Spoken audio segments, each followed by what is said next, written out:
Sushant Singh Rajput case की जांच को लेकर आज सुप्रीम कोर्ट में फैसला आना है। रिया ने बिहार से केस मुंबई ट्रांसफर की मांग की थी, जिसे लेकर पिछले हफ्ते 5 पक्षों ने हलफनामा दाखिल किया था और सुप्रीम कोर्ट ने फैसला सुरक्षित कर लिया था।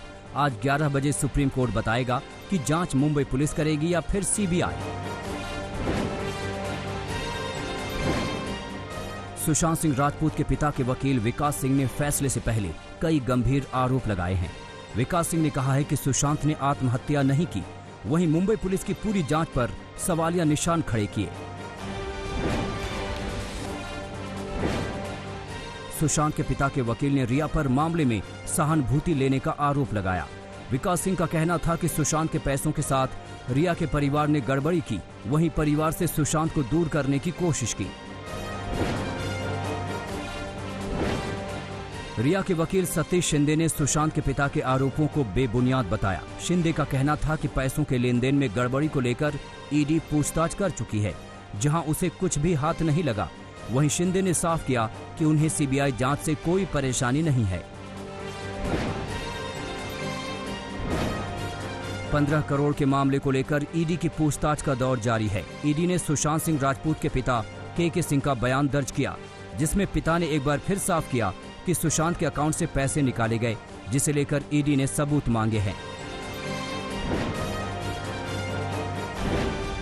ईडी को रिया के फोन की फॉरेंसिक रिपोर्ट का इंतजार है, जिसके बाद रिया को एक बार फिर ईडी पूछताछ के लिए बुला सकती है।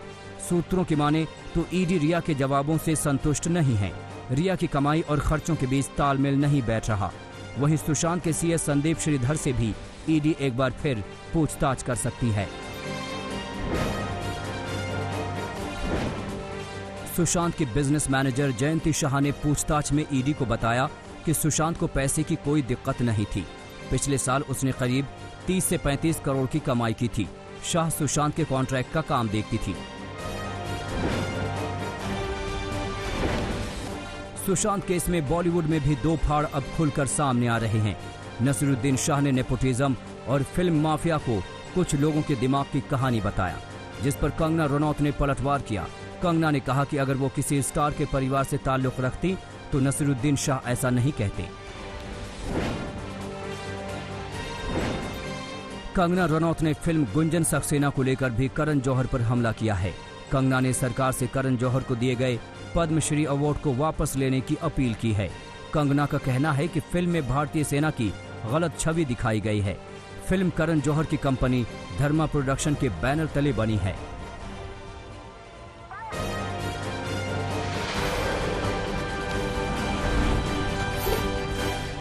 पहाड़ों में हो रही मूसलाधार बारिश जीते जी जंजाल बनी हुई है, तो मरने के बाद भी सुकून से विदा नहीं होने दे रही। पौड़ी गढ़वाल में एक पहाड़ी नदी के किनारे चिता को जलाया जा रहा था। नदी एकदम सूखी थी, लेकिन अचानक सैलाब आया और चिता को बहा ले गया। अंतिम संस्कार में शामिल होने आए लोगों ने भागकर जान बचाई। मध्य प्रदेश में भी 2 दिनों से मूसलाधार बारिश हो रही है। जबलपुर का बरगी बांध लबालब भर गया है, लेकिन मौसम का मिजाज देखते हुए प्रशासन ने बरगी बांध के 13 गेट खोल दिए हैं। बरगी बांध की पूर्ण भराव क्षमता 422.76 मीटर है, जबकि मंगलवार शाम तक बांध का जलस्तर 421.5 मीटर तक पहुंच गया है। ऐसी सूरत में रानी अवंती बाई सागर परियोजना प्रशासन ने बांध के गेट खोलकर पानी को नर्मदा में छोड़ने का फैसला किया है।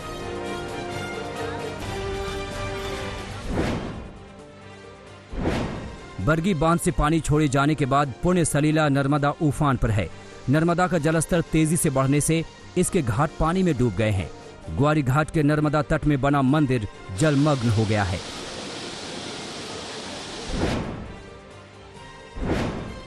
मध्य प्रदेश के अनूपपुर जिले में टीपान नदी में अचानक उफान आ गया। कैचमेंट एरिया में भारी बारिश के चलते नदी में बहाव तेज हो गया। इसमें 2 ग्रामीण नदी के बीच एक चट्टान में फंस गए। स्थानीय लोगों ने प्रशासन को खबर दी। 5 घंटे के कड़े संघर्ष के बाद दोनों ग्रामीणों को नदी से रेस्क्यू किया गया।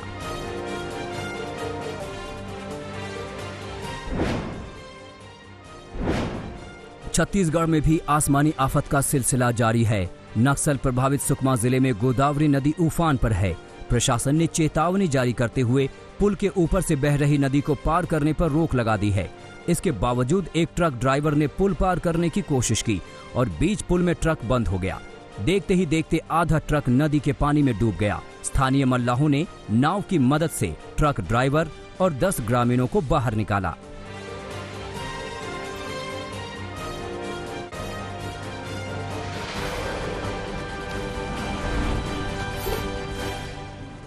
गुजरात में करीब हफ्ते भर से जोरदार बारिश हो रही है। पहले सूरत शहर पानी पानी था, अब कवी नदी के उफान पर आने से ग्रामीण इलाकों में मुसीबत बढ़ गई है। प्रशासन ने मांगरोल तहसील के 20 गांवों को अलर्ट किया है।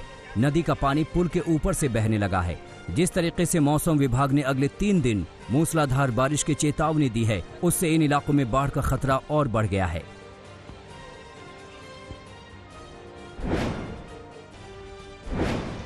जूनागढ़ में मूसलाधार बारिश के बाद सरस्वती नदी उफान पर है। नदी का पानी पुल के ऊपर से बह रहा है, लेकिन पादरी समाज के लड़के सरस्वती नदी की खौफनाक लहरों के बीच स्टंट कर रहे हैं।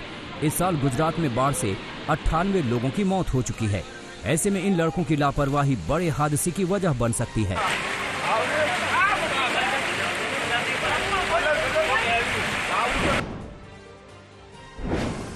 गुजरात के अहमदाबाद में भी जोरदार बारिश के बाद हालात बिगड़ रहे हैं। मौसम विभाग के मुताबिक अगले 48 घंटे मुश्किल भरे हो सकते हैं।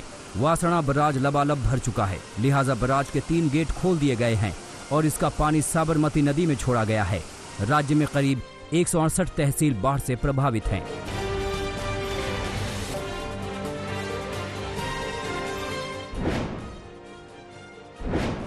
आधा हिंदुस्तान इस वक्त आसमानी आफत के आगे त्राहिमाम कर रहा है। महाराष्ट्र के बुल्ढाना में 4 दिन से जारी मूसलाधार बारिश के बाद नदी उफान पर है। पुल के ऊपर से बहती नदी को बुलेट सवार युवकों ने चुनौती दी और पार करने की कोशिश करने लगे, लेकिन नदी के आगे बुलेट भी हाफ गई और देखते ही देखते नदी की तेज धार में समा गई। गनीमत रही कि बुलेट सवार युवक बच गए।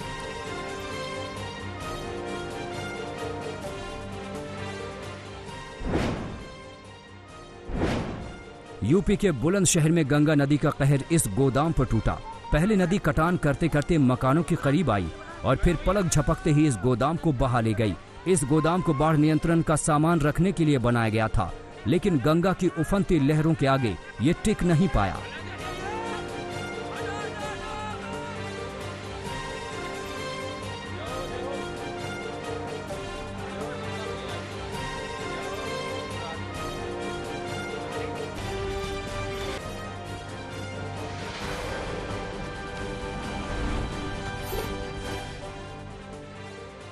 मध्य प्रदेश के शिवपुर में एक परिवार नदी की तेज धार में फंस गया। बताया जा रहा है कि ये परिवार अमराल नदी के बीच पिकनिक मना रहा था। तभी नदी में अचानक पानी बढ़ने लगा। आसपास बैठे लोगों ने अलर्ट किया, तब तक देर हो चुकी थी। नदी से निकलते वक्त 2 युवक लहरों में बह गए। हालांकि फौरन वहां मौजूद लोगों ने सभी को सुरक्षित निकाल लिया।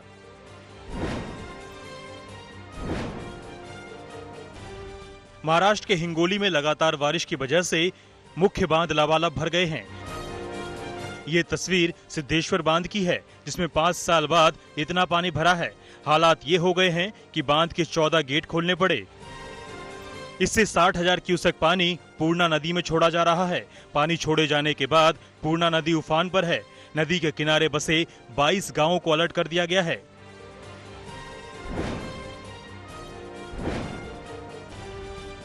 दिल्ली एनसीआर में बढ़ती उमस से थोड़ी राहत मिली है।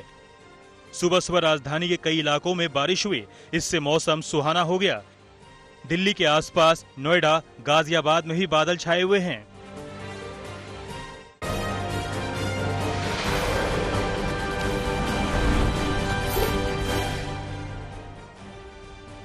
दिल्ली में ड्यूटी के दौरान कोरोना वायरस की चपेट में आए पुलिस के जवान स्वस्थ होकर बाकी लोगों की जान बचाने के लिए आगे आ रहे हैं। मंगलवार को करीब 150 पुलिसकर्मियों ने प्लाज्मा डोनेट करने के लिए एलएनजेपी अस्पताल में रजिस्ट्रेशन कराया। ये सभी पुलिसकर्मी दोबारा ड्यूटी पर लौट चुके हैं। इनमें महिला पुलिसकर्मी भी शामिल हैं। एलएनजेपी अस्पताल में जुलाई के महीने में प्लाज्मा बैंक की शुरुआत हुई थी। इसके लिए अलग वार्ड भी तैयार किया गया है।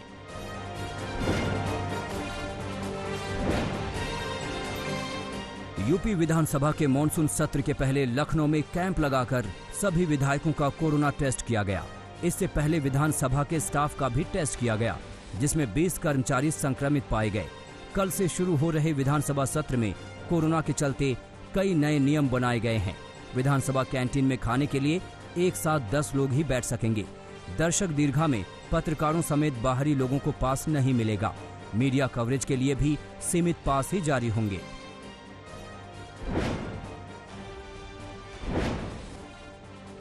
पुणे में सीरो सर्वे के चौंकाने वाले नतीजे आए हैं। सर्वे के मुताबिक पुणे के 5 सबसे ज्यादा संक्रमण वाले इलाकों के 51% लोगों में कोरोना के प्रति एंटीबॉडी पाई गई है, यानी ये सभी लोग कभी न कभी कोरोना से संक्रमित हो चुके हैं। पुणे की 4 रिसर्च एजेंसियों ने करीब 1600 लोगों के ब्लड सैंपल की जांच से ये नतीजे निकाले हैं। हालांकि एजेंसियों का कहना है कि सर्वे का ये मतलब कतई नहीं है कि जिन लोगों के शरीर में कोरोना के प्रति एंटीबॉडी तैयार हो गई है, वो लोग अब कोरोना से 100% सुरक्षित हैं।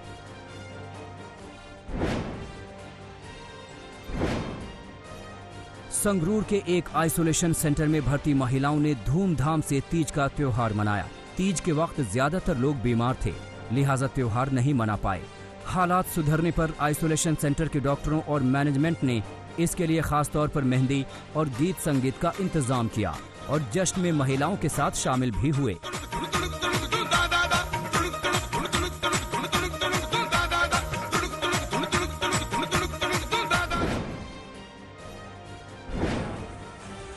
जो कर रहे हैं कोरोना की हॉस्पिटल में। मंदसौर के कोविड सेंटर से भी मरीजों के डांस की तस्वीर वायरल हो रही है। स्वस्थ हुए लोगों ने घर जाने से पहले अस्पताल में जमकर डांस किया और इनके साथ बाकी मरीज भी थिरके। लोगों ने डॉक्टरों के पैर छूकर इलाज के लिए उन्हें धन्यवाद भी दिया।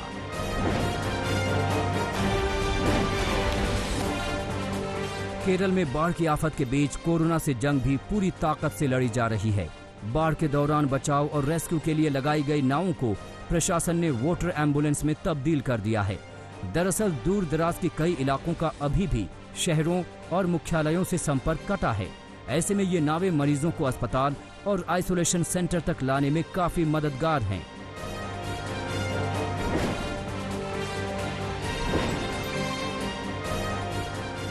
बारामूला में करीब 36 घंटे चले एनकाउंटर के बाद एक और आतंकी ढेर हो गया। इस मुठभेड़ में कुल 3 आतंकवादी ढेर हो चुके हैं। हालांकि मंगलवार को हुई मुठभेड़ में 2 जवान भी शहीद हो गए, जिसके बाद इस वारदात में शहीदों की संख्या 5 हो गई है। मंगलवार को मुठभेड़ की जगह पर जोरदार आईईडी धमाका हुआ, जिससे दूर तक धुएं का गुबार छा गया। मारे गए 3 आतंकियों में से 2 आतंकी लश्कर के टॉप कमांडर थे और बांदीपुरा में हाल ही में हुए आतंकी हमले में शामिल थे।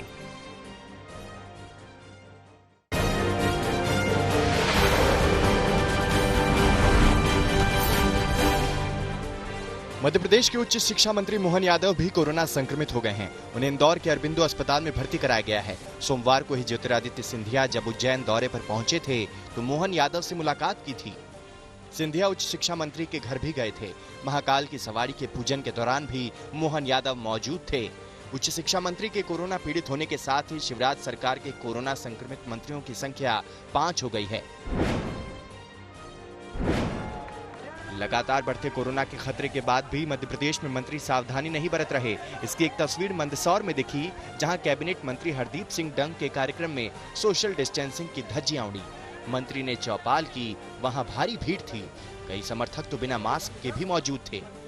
हरदीप सिंह डंग अपने चुनावी क्षेत्र में पहुंचे थे। सुवासरा विधानसभा सीट से ही पहले वे कांग्रेस के टिकट पर विधायक चुने गए थे, अब बीजेपी में शामिल हो चुके हैं। कोरोना संकट के बीच दिल्ली मेट्रो के कर्मचारियों के वेतन कटौती का फैसला डीएमआरसी ने लिया है। सैलरी काटने का फरमान जारी हो चुका है, जिसके मुताबिक अगस्त महीने से ही कर्मचारियों को मिलने वाली सुविधाएं और भत्ते यानी पर्क्स एंड अलाउंसेस में 50% की कटौती की जाएगी।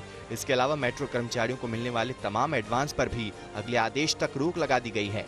केवल पहले से ही मंजूरी प्राप्त एडवांस दिए जाएंगे। डीएमआरसी ने कहा है कि कोरोना के चलते मेट्रो का संचालन नहीं हो रहा, जिससे वित्तीय संकट का सामना करना पड़ रहा है।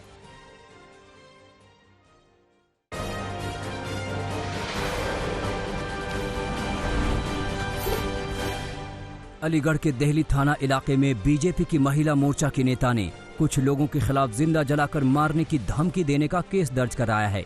अराजक तत्वों ने उनके पोस्टर भी शहर के कई इलाकों में चिपकाए हैं। उन्हें इस्लाम से बेदखल करने की धमकी भी दी गई है। दरअसल कुछ कट्टरपंथी इस बात से नाराज हैं कि मुस्लिम महिला ने राम मंदिर भूमि पूजन के दिन आरती और पूजा पाठ में हिस्सा लिया था।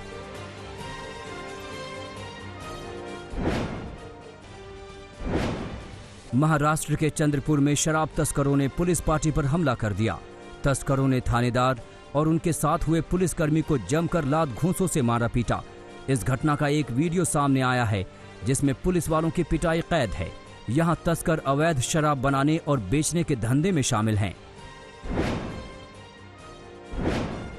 पटना के बिहटा में लॉकडाउन को ठेंगे पर रखकर बर्थडे पार्टी हुई और इसमें जमकर शराब परोसी गई। इसके बाद बार बालाओं का डांस भी हुआ। पार्टी के दौरान शराब पीने को लेकर मारपीट शुरू हो गई, जिसका पता पुलिस को चला। मौके पर पहुंची पुलिस ने नशे में धुत 5 लोगों और 5 बार गर्ल को गिरफ्तार किया है। पुलिस ने मौके से कई बोतल अंग्रेजी शराब भी बरामद की है।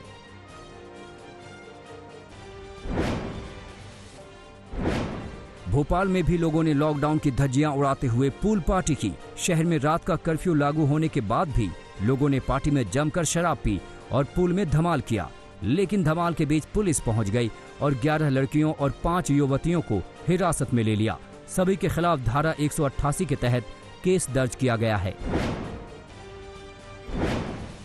यूपी के मुरादाबाद से 5 साल के बच्चे के अपहरण का केस पुलिस ने सुलझा लिया है। गाजियाबाद बस अड्डे से बच्चे को भी बरामद कर लिया गया है। जांच में पता चला है कि बच्चे का अपहरण उसकी मां ने अपने प्रेमी के साथ मिलकर किया था। वो अपने पति से फिरौती वसूल कर अपने प्रेमी के साथ तेलंगाना में शिफ्ट होना चाहती थी, जहां उसका जिम खोलने का प्लान था।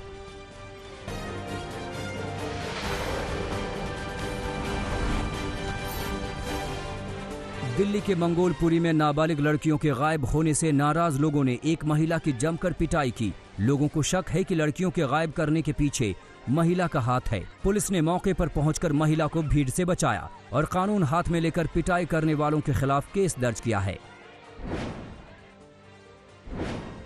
यूपी के मऊ में पुलिस ने 50,000 के इनामी बदमाश समेत 3 लोगों को गिरफ्तार किया है। इस खतरनाक अपराधी का नाम शैलेंद्र सिंह उर्फ मुन्नू सिंह है। ये गिरोह गोरखपुर और आसपास के जिलों में कई बड़ी वारदात को अंजाम दे चुका है। साल 2019 में इस गिरोह ने पैसों के लिए पेट्रोल पंप के कैशियर की गोली मारकर हत्या कर दी थी। इनके ऊपर अलग अलग थानों में कई बड़े मामले दर्ज हैं। पुलिस ने इसके पास से तमंचा, कारतूस और एक 4 पहिया वाहन भी बरामद किया है।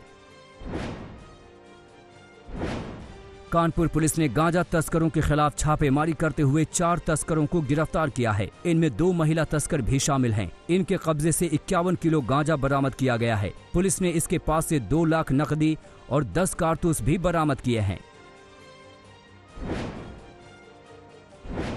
मध्य प्रदेश के छतरपुर जिले में एक भीषण सड़क हादसे में एक ही परिवार के 3 लोगों की मौत हो गई, जबकि 2 लोग गंभीर रूप से घायल हो गए हैं। सागर कानपुर नेशनल हाईवे में गढ़ीम लहरा के पास मवेशियों को बचाने के चक्कर में कार सामने से आ रहे ट्रक से जा भिड़ी।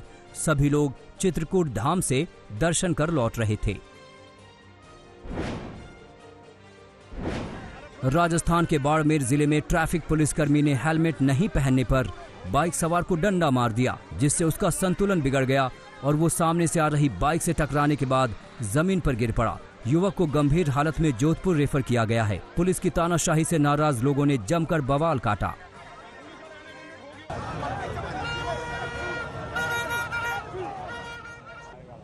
अफ्रीकी देश माली में सेना का विद्रोह लगातार जारी है। राष्ट्रपति प्रधानमंत्री को हिरासत में लिया गया। राजधानी बमाको के पास सैनिक कैंप में फायरिंग की गई और इसके साथ ही साथ सरकारी इमारतों में भी आगजनी हुई। कई दिनों से फौज में आक्रोश की आग सुलग रही थी और आखिरकार सैनिकों ने सरकार पर गुस्सा निकाल दिया। आखिरकार देश के राष्ट्रपति को पद छोड़ना ही पड़ा। महीनों से देश में कट्टर आतंकवादियों का प्रभाव बढ़ रहा था और वो सरकार से लेकर राष्ट्रपति को हटाने तक की मांग में जुटे हुए थे। आखिरकार सरकार को सरेंडर करना ही पड़ा।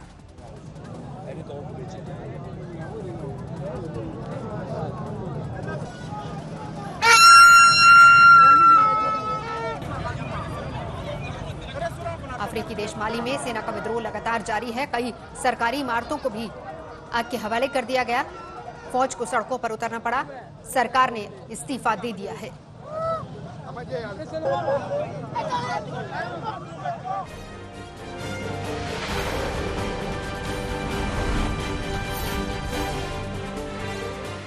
अमेरिकी राष्ट्रपति डोनाल्ड ट्रंप ने पूर्व राष्ट्रपति बराक ओबामा की पत्नी मिशेल ओबामा पर पलटवार किया है। मिशेल ओबामा ने डेमोक्रेटिक नेशनल कन्वेंशन के दौरान कहा था कि ट्रंप अमेरिका के लिए गलत राष्ट्रपति हैं। इससे नाराज ट्रंप ने मिशेल के बयान को विभाजनकारी बताया है।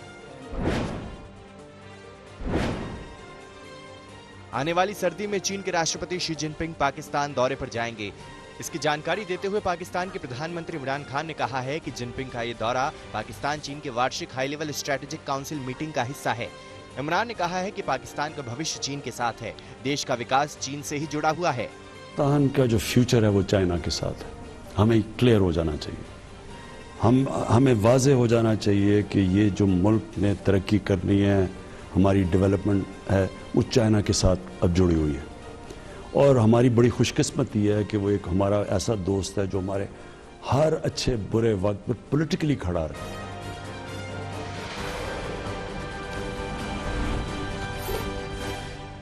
दुनिया भर में कोरोना का कहर जारी है। 2 करोड़ 21 लाख से ज्यादा लोग संक्रमित हो चुके हैं, जबकि 7,78,000 से ज्यादा लोगों की मौत हो चुकी है। कोरोना वायरस से सबसे ज्यादा तबाही अमेरिका, ब्राजील और भारत में हुई है।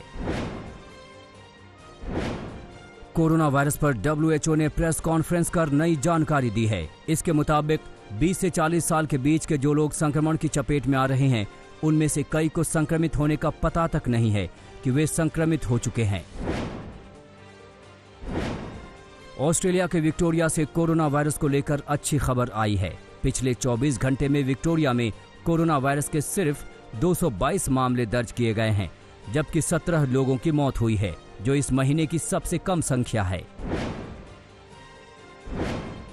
अमेरिकी राष्ट्रपति डोनाल्ड ट्रंप ने उपराष्ट्रपति पद की उम्मीदवार कमला हैरिस पर फिर निशाना साधा है कि अगर चुनाव में बाइडेन जीतते हैं तो कमला हैरिस उनकी बॉस होंगी। वहीं अमेरिका की पूर्व फर्स्ट लेडी मिशेल ओबामा ने ट्रंप को अमेरिका के लिए गलत और अक्षम राष्ट्रपति बताया। अमेरिका के दक्षिण टेक्सास के वॉलमार्ट स्टोर में ग्राहक और दुकानदार के बीच झड़प के बाद गोलीबारी हो गई। फायरिंग में एक शख्स की मौत हो गई है। मौके पर पुलिस के पहुंचते ही फायरिंग करने वाला शख्स फरार हो गया।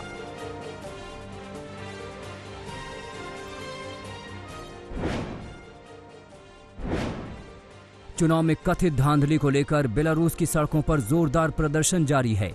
राजधानी मिन्स्क के अटलांटा कारखाने के बाहर हजारों की संख्या में प्रदर्शनकारी इकट्ठा हुए और राष्ट्रपति लुकाशेंको से इस्तीफे की मांग की।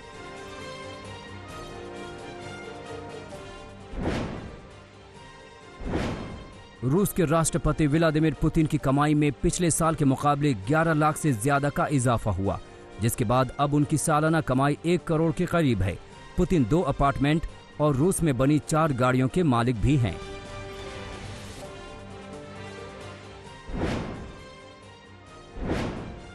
चीन और ऑस्ट्रेलिया के बीच वाइन को लेकर विवाद बढ़ गया है। चीन का कहना है कि ऑस्ट्रेलियाई उत्पादक जानबूझकर सस्ती वाइन बेच रहे हैं ताकि बाजार में उनका प्रभाव और बढ़े।